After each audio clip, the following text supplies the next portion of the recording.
Hi, I'm BJ, and this is the Arcane Alienist Podcast.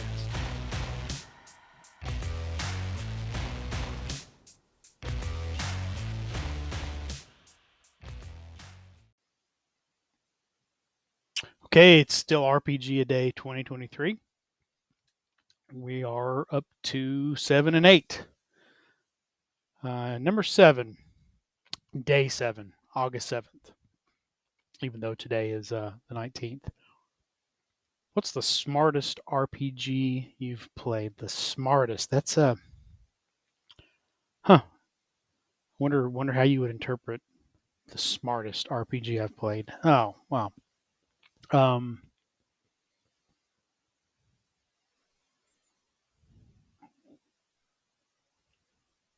that's a good one. The smartest RPG I've ever played. That's a hard one to answer. I think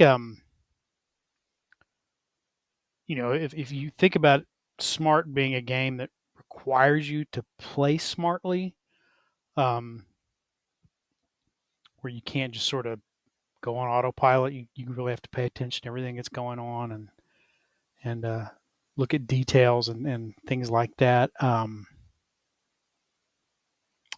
I think the smartest RPG I've played might be Beyond the Wall.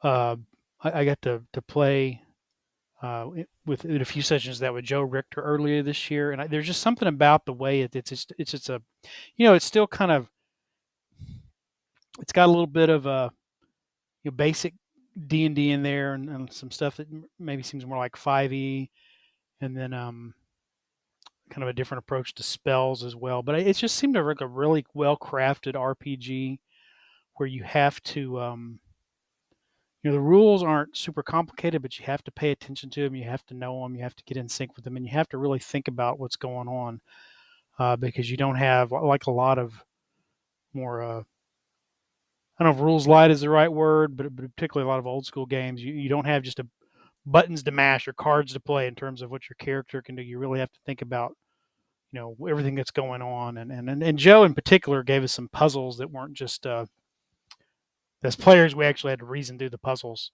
as much as players as opposed to characters. So that may have been the smartest RPG I've played, at least in a recent memory.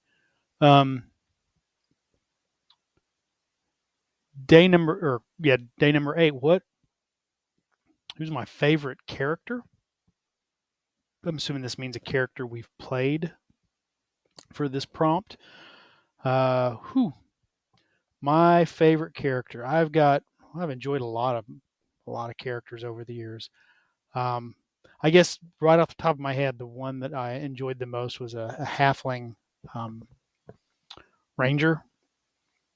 I dual classed him as a he was just a third edition D&D, so he was or multi-classed as both a ranger and a rogue. Although he thought of himself more as a ranger, the rogue training was a little more to flesh out some of his skills. He was a noble.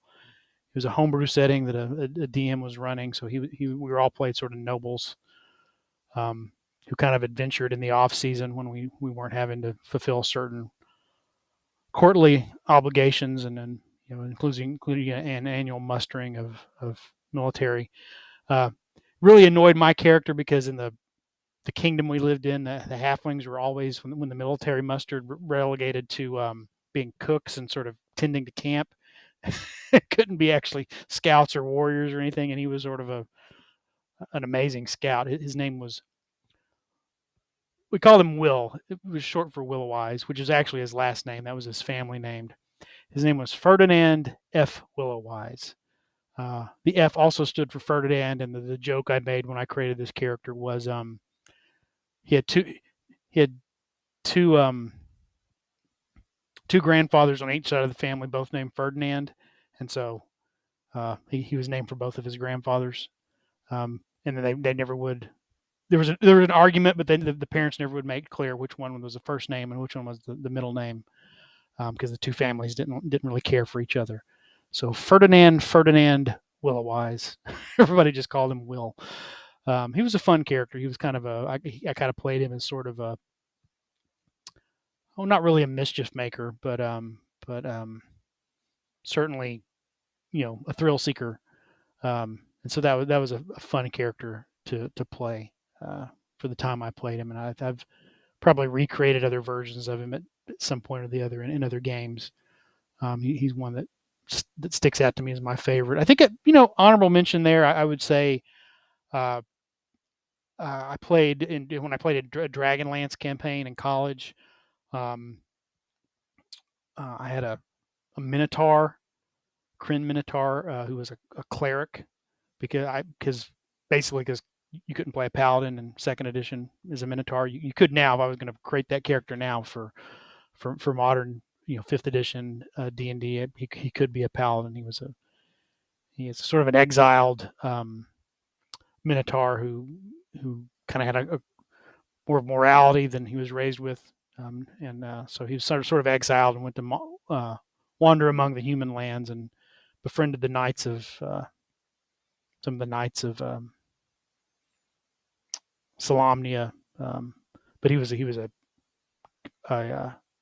priest of the good god of war, Kiri Jollith, and he maybe draw a little bit on Worf from Star Trek for inspiration for that character, but he also we played the second edition module where you confront Lord Soth. It was a Ravenloft module, but you confront Lord Soth. We had a lot of fun with that character. And then there's always a soft spot for my first character, the wizard. I didn't even name him. The name was given. My friend Brian named him. I mentioned Brian a couple episodes ago as my original name, Bargoliad, and it wasn't until much later when I finally got around to reading David Eddings that I realized he had sort of cribbed together sort of a version of the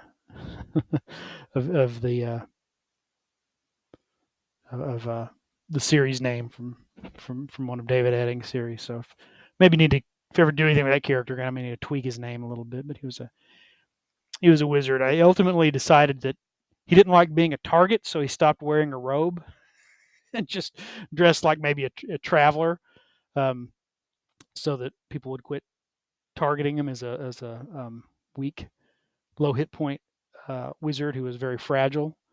And so he did not like to, he didn't even carry a staff, just, daggers on his belt for not wanting to be instantly identified by intelligent foes as the wizard and taken out quickly before he could cast a fireball or something like that.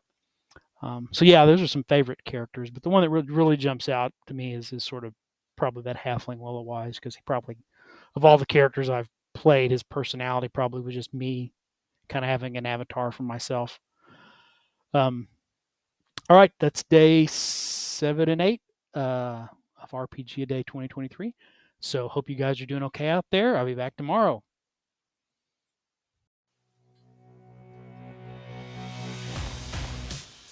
Thanks for listening to the Arcane Alienist podcast.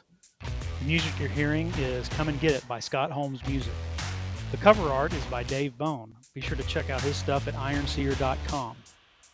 You can leave me a message. I have my SpeakPipe account linked to the show description. You can also send me an email at arcane.alienist@gmail.com. Just embed a voice memo, or I'll just read the text to your email during a future episode. Once again, thanks so much for listening.